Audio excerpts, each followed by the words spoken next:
Rapidement, je vais vous présenter comment les travaux de préparation du budget vont s'organiser.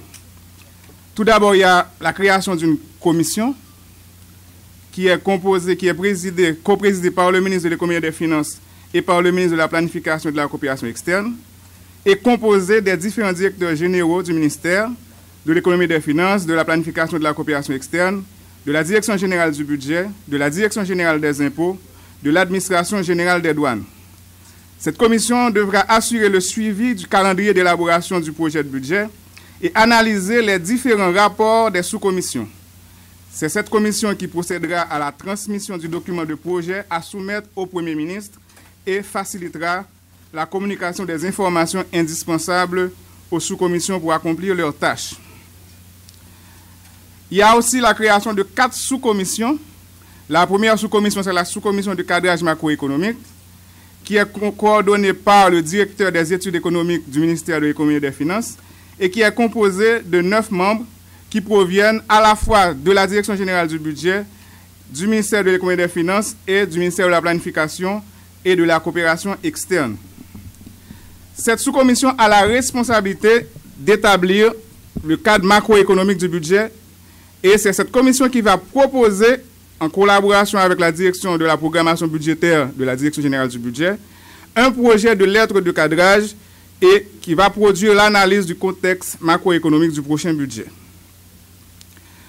La deuxième sous-commission, c'est la sous-commission des voies et moyens du budget. C'est cette sous-commission qui est responsable de la prévision de l'ensemble des ressources qui devront financer le budget.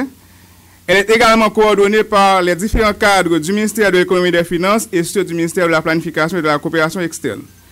Cette sous-commission a comme responsabilité l'établissement des prévisions de ressources budgétaires et de préparer une note explicative qui devra justifier les variations prévues dans le recouvrement pour chaque champ d'impôt et aussi suivant la nomenclature établie des ressources budgétaires.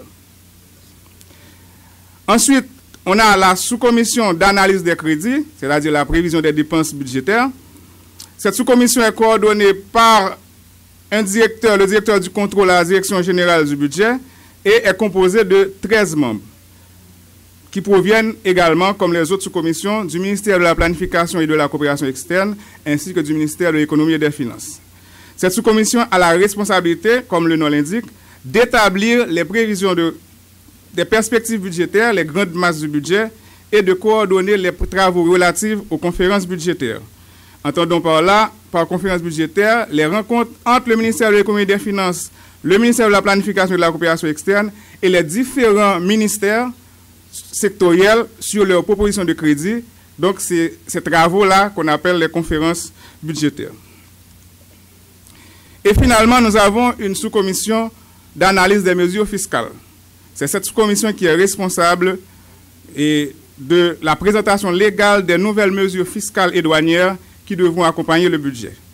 Cette sous-commission est présidée par le cabinet du ministre ainsi que l'unité de la programmation